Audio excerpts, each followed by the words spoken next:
Hospitalization numbers are down. Good news. We were been hovering around 18,000, then we went to 17,000, and we're now at 16,000, almost 17,000, but that is good news. We're down now for several days. The statisticians will say, are we past the apex? Have we hit the plateau and flattened for a period of time? And are we now on the way off the plateau and on the descent? If you look at the past 3 days, you could argue that we are past the plateau and we're starting to descend, which would be very good news. Again, it's only 3 days, but that's what the numbers would start to suggest. And you see that basically across the board. Hospitals will tell you that also. The emergency rooms have fewer people in them. Remember, they were at manic max capacity for a very long period of time. Remember, we increased the hospital capacity by 50%, so every hospital had 50% more, and that capacity was overwhelmed, which just reminds us of the job the hospitals have been doing. But we see that in the numbers as well as what the hospitals are saying to us. You look at the 3-day average, which is more accurate, that is down. The ICU admissions, that I don't think is reflective of anything anymore, but we continue to include it for some unknown reason, are also down. The intubations are down, which is very good news. Again, intubation means you've been put on a ventilator. Probability is about 80% that you won't come off the ventilator once you put on a ventilator, so that's very good news. But sobering news, on the other hand, happy days are not here again. We still have about 2,000 people yesterday who were new admissions to a hospital or new COVID diagnoses. That is still an overwhelming number every day, 2,000 new. If it wasn't for the relative context that we've been in, this would be devastating news, 2,000 people coming into the hospital system or testing positive. And if you notice, 2,000, we're not at the peak, but this is where we were just about in late March when it started to go up. So we're not at the plateau anymore, but we're still not in a good position.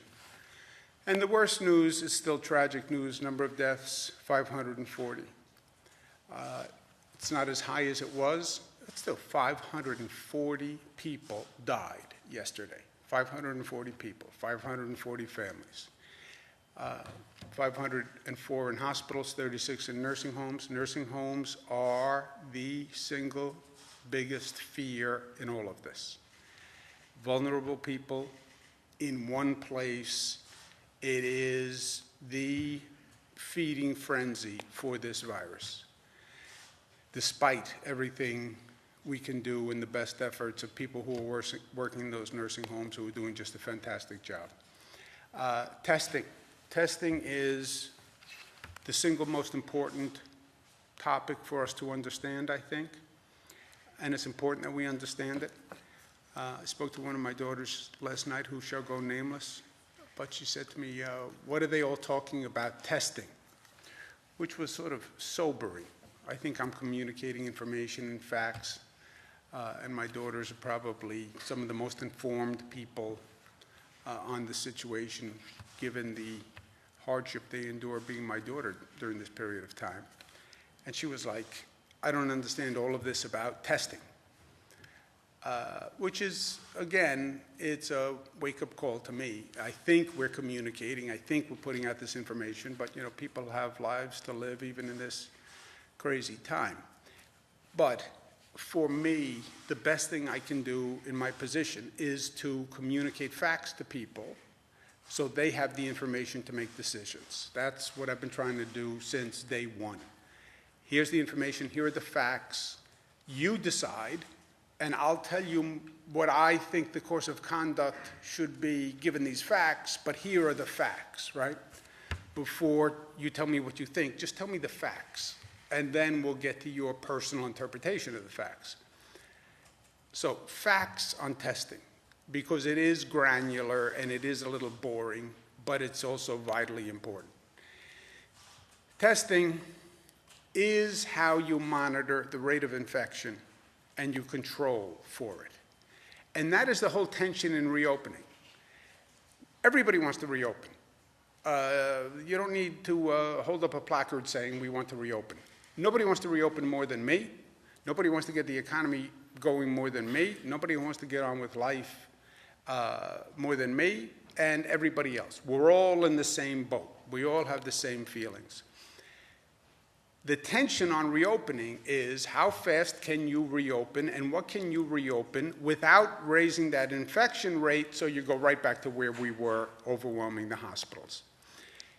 The infection rate now is one person infects 0.9 other people. You can't infect 0.9, but it's basically one person is infecting one person, tad less. And I don't even know if it's a tad less because I don't even know that the statistics are that accurate, frankly. So let's say one person now infects one person. That's where we are now. When that is happening, the virus is basically stable. Where we were was one person was infecting 1.4 people. And that's when you have outbreak, widespread epidemic. We brought it down from 1.4 to 0.9. How did you do that? Those were the New York pause policies. Close down business, close down schools, everybody has to social distance, everybody has to take precautions, masks, etc. But it worked, and we went from 1.4 to 0.9. Wuhan says at one point they got down to 0.3, which is where you really start to see the numbers drop. But that's where we are. The tension is when you start to open business, you start to have gatherings, you put people on a bus, you put people on a subway, you put people in a retail store, then you're going to see more infections. You're going to see that infection rate rise, and then you're going to be back to where we were. So how do you gauge this, right? How do you calibrate it? That is all about the testing. And you have a very tight window. You're at 0.9 now. You can only go up to 1.2 before you see those hospitalization numbers start taking off again. You're talking about a very, very tight window that you have to calibrate. And this is all without precedent. So how do you actually do that intelligently? Well, you have to test. And testing informs the calibration. What is testing? Testing is you test. You test a person to see whether they're positive or negative for the coronavirus. There's also something called antibody testing, but let's put that aside for a second. On the diagnostic testing, positive or negative, you test a person. When you find a person who's positive, you then trace. Trace, they call them detectives. You find the person, and then you interview that person and find out who they came in contact, and you follow that tree down. That's testing and then tracing, when they talk about tracing. Trace all those contacts. And then you find the people who are positive, you isolate the positive people so they can't continue to spread. Tracing requires an army, literally an army. You would need thousands of people who just trace in the state of New York, right? Because any one person then leads to 10, 20 possible people who were infected. And you have to trace all through those people. You find a positive person, you isolate them. The trick with testing is not that we don't know how to do it. We've done it better in this state than almost any other state, almost any other country. It's bringing this up to scale.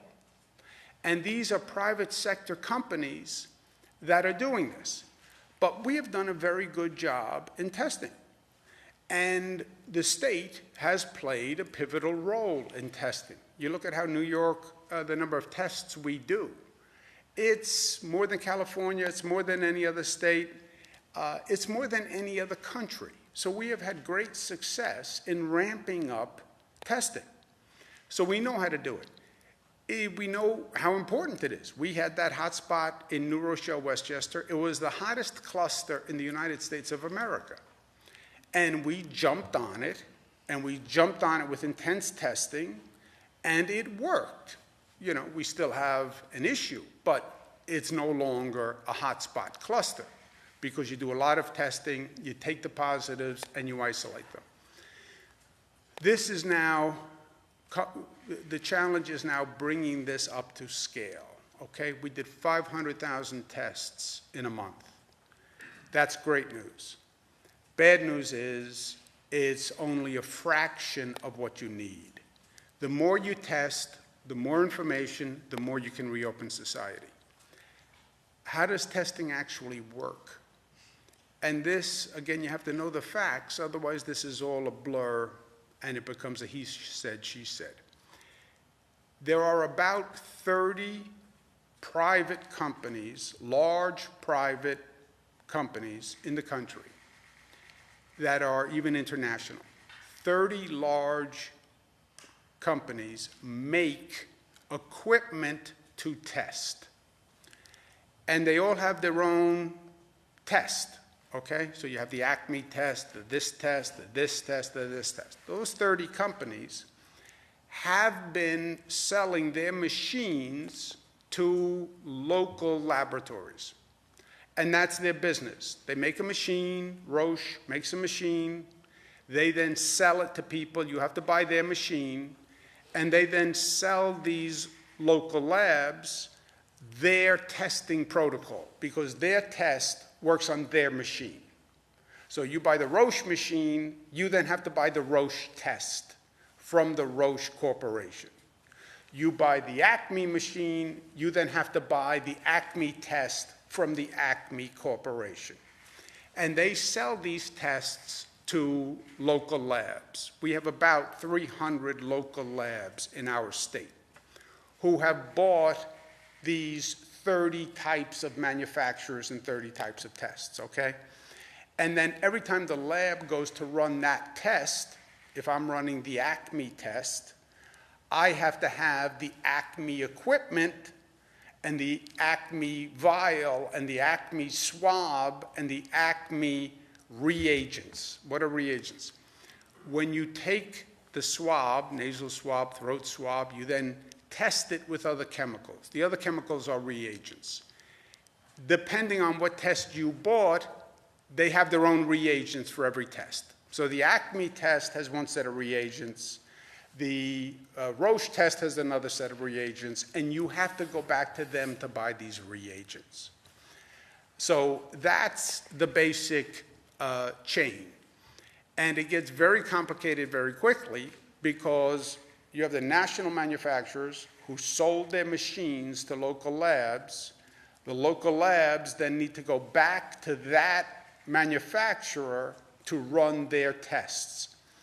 And there's very little uniformity among the tests. So you're trying to coordinate this whole private sector system. We have some public labs.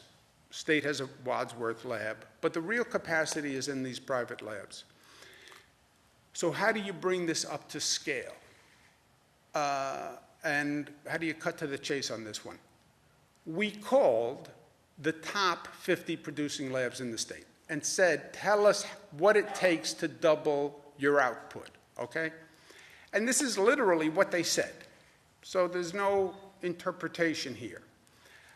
Most of them come back. Sometimes they talk about the equipment, nasal swab, vial, but what you see is most of them are talking about we can't get the reagents. We can't get these other chemicals that we need to test. Where do they get the reagents from? Their manufacturer who made the machine in the first place, okay? And they all say, with the machines we bought, we could actually be doing more if they would give us the reagents. That's the log jam that we are in.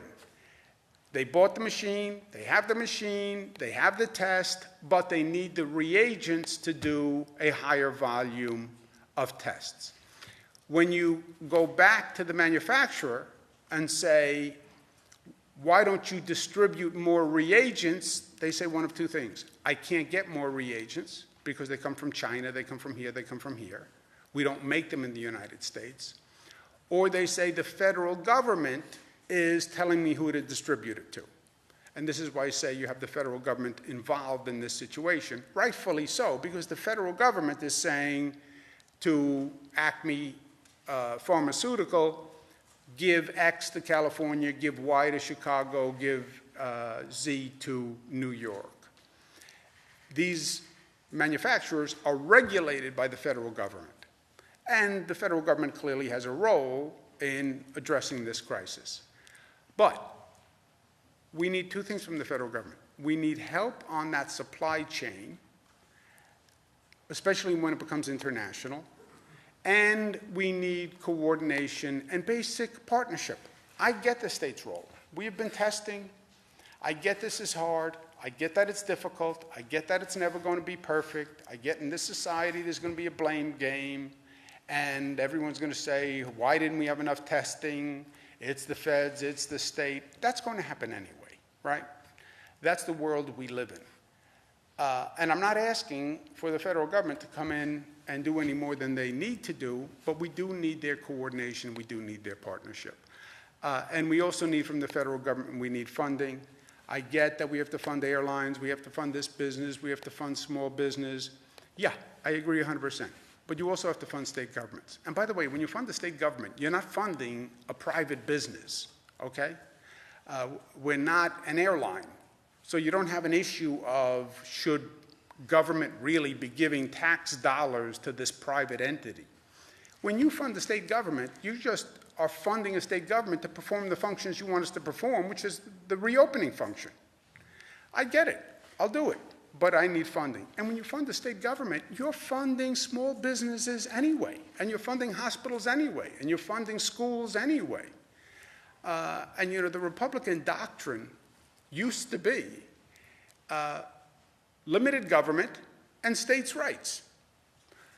I'm a good distribution mechanism to small businesses and hospitals and schools because I know what's going on in the state.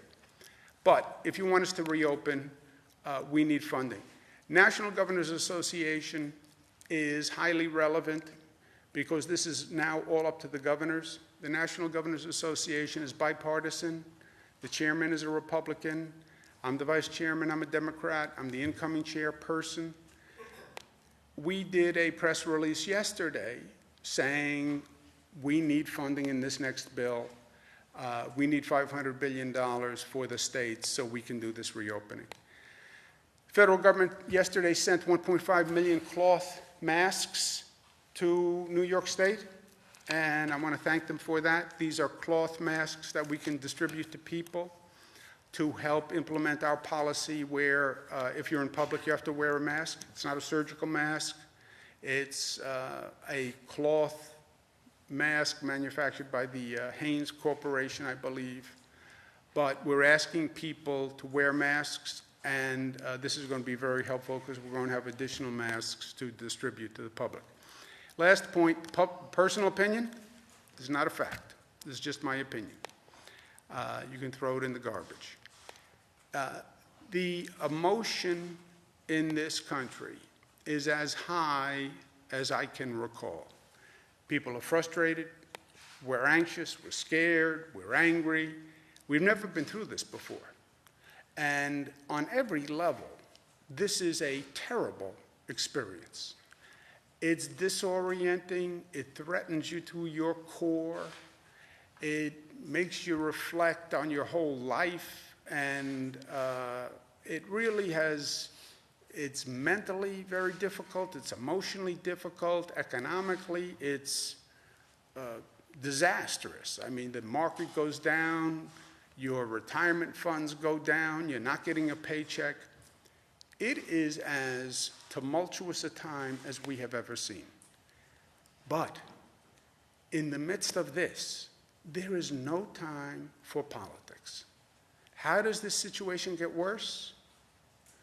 And get worse quickly?